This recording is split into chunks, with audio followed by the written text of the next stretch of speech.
Je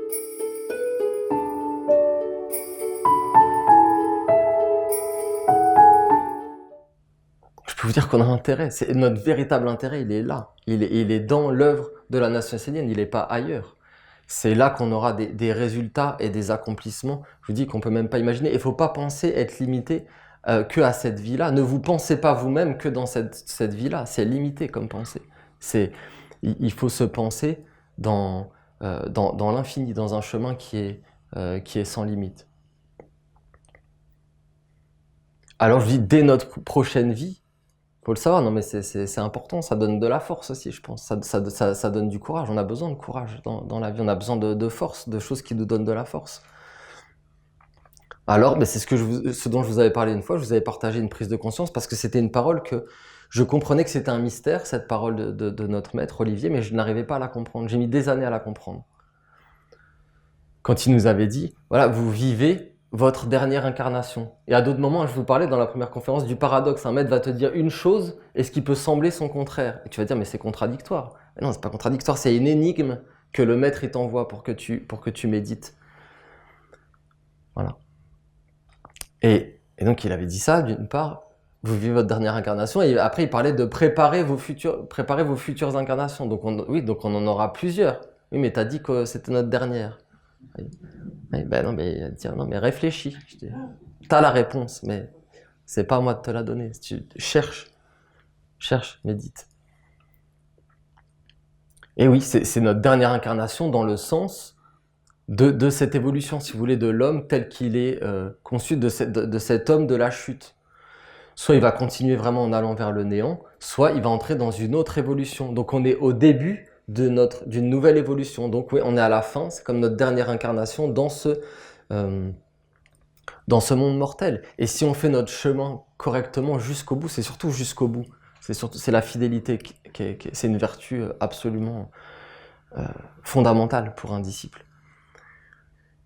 Eh bien, si on persévère dans notre chemin jusqu'au bout, alors que dès notre future incarnation, on sera déjà complètement différent. On aura des facultés, des capacités qui seront complètement différentes. On aura d'autres organes que l'homme ordinaire. Donc oui, on sera dans on sera entré dans une nouvelle évolution. Et ça se prépare maintenant. C'est maintenant que ça se prépare. Et après, ce sera le début de l'homme-ange, un cycle d'évolution qui va durer de nouveau des milliers d'années, et on va aller vers des choses que... Voilà, on va avoir des facultés angéliques. On va s'approcher de plus en plus de l'ange. Mais tout en ayant un corps d'homme. C'est pour ça que je vous disais, c'est quelque chose de nouveau qui n'existe pas. C'est un nouveau règne que la nation essénienne va faire apparaître sur la terre. Donc l'immortalité, je voudrais finir avec ça, l'immortalité, c'est pas seulement, si vous voulez, d'ailleurs il le dit également dans ce psaume d'hier, il faudrait pas chercher l'immortalité dans un sens de fuite, de fuir la terre, vous voyez, ou parce que c'est trop dur, ou parce que la terre c'est un monde de dualité, et qu'on cherche à fuir ce monde. Non, ça doit être dans une conscience d'alchimiste, comme nous a dit notre Père, de tout transformer, de libérer les êtres. Vous avez vu dans le psaume, il dit, n'allez pas, vous devez aller vers l'immortalité, en portant en vous la terre entière et tous les règnes. C'est la grande parole de Jésus. Si je vais vers mon Père, alors j'emmènerai la terre entière et tous ses règnes avec moi dans mon ascension. Il ouvrait ce chemin. Donc l'immortalité, c'est pas seulement, parce que je vous ai dit ça avant-hier, que je vous ai rappelé cette parole de Raphaël, où Raphaël avait dit « Certains d'entre vous, dès cette vie-ci, entreront dans l'immortalité et ne se réincarneront plus. » Mais ça, c'est un certain type d'immortalité. Bien sûr, c'est une forme d'accomplissement, mais c'est pas un but qu'on doit rechercher en soi. Et d'entrer dans l'immortalité, c'est de commencer à former ce corps d'immortalité, qui va se faire sur plusieurs vies, vous comprenez. Notre frère Charles et d'autres qui sont partis, ils sont dans, vous comprenez la nuance, ils sont dans un cycle d'immortalité, ils sont dans le chemin de l'immortalité, mais ils n'ont pas encore atteint vraiment l'immortalité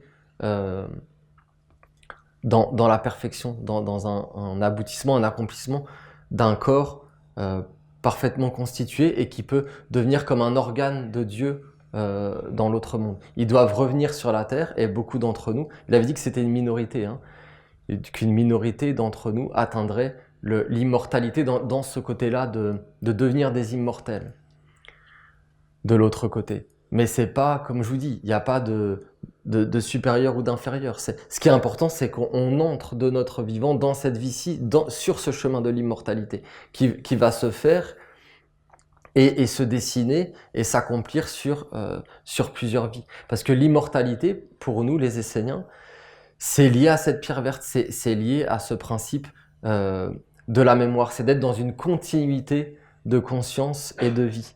C'est-à-dire que quand on revient, eh bien, on ait gardé la mémoire et on puisse continuer notre chemin, non seulement là où on l'avait laissé, mais comme je vous disais, par le miracle et le don inestimable de cette pierre verte, quand on reviendra, on récupérera le travail non seulement qu'on a laissé, mais multiplié par tous les porteurs de la vertu, tous les porteurs d'anges de la vertu qu'on portait, on va recevoir tout ce capital.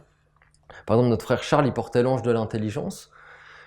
Eh bien, tous les porteurs qui vont continuer ce travail avec l'ange de l'intelligence, quand notre frère il va se réincarner, il va récupérer non seulement sa mémoire de son propre travail, et le fruit de tous ceux qui ont travaillé dans la lignée de cet ange avec lequel il avait travaillé. Donc, je vous laisse, on peut pas, même pas vraiment imaginer, et c'est très bien comme ça. Mais c'est pour vous dire que c'est grand, c'est beaucoup plus grand que tout ce qu'on croit. Nous, on ne cherche pas un accomplissement. Celui qui veut, quelque part, son bien comme ça, instantanément, ben, il va dans un distributeur automatique. Et puis, il a ce qu'il veut instantanément. Et sa récompense, elle va aller au recyclage parce qu'elle est éphémère. Vous voyez, nous, on ne cherche pas quelque chose pour une satisfaction mortelle dans cette vie d'un accomplissement mortel. On vise l'immortalité. Et l'immortalité, elle est possible seulement quand tu es dans une quête justement qui est impersonnelle, qui n'est pas personnelle, parce que le personnel est automatiquement limité et automatiquement lié au mortel. Donc c'est en servant l'impersonnel, une œuvre qui est plus grande que nous, qu'on peut entrer dans l'immortalité. Et nous, c'est ça qu'on cherche. On cherche à faire un corps plus grand que nous, ce corps de la tradition, dans lequel on veut se réincarner, parce que faut quand même choisir, on a encore la possibilité de choisir, donc choisissons, parce qu'après, elle sera enlevée, cette possibilité aux hommes. On a la possibilité de choisir le chemin, la direction qu'on veut prendre, dans quoi on veut vivre.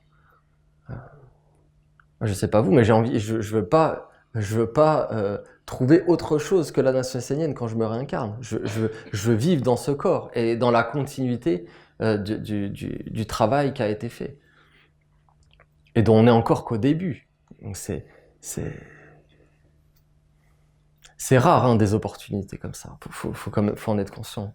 C'est rare des opportunités comme cette œuvre de la nation essénienne parce que beaucoup d'écoles initiatiques se sont arrêtées à la mort du maître, du père fondateur. Et c'est pas du tout la destinée de la nation essénienne. Ça a été écrit par les archanges. Ils veulent que cette œuvre, elle demeure à travers les siècles et les siècles.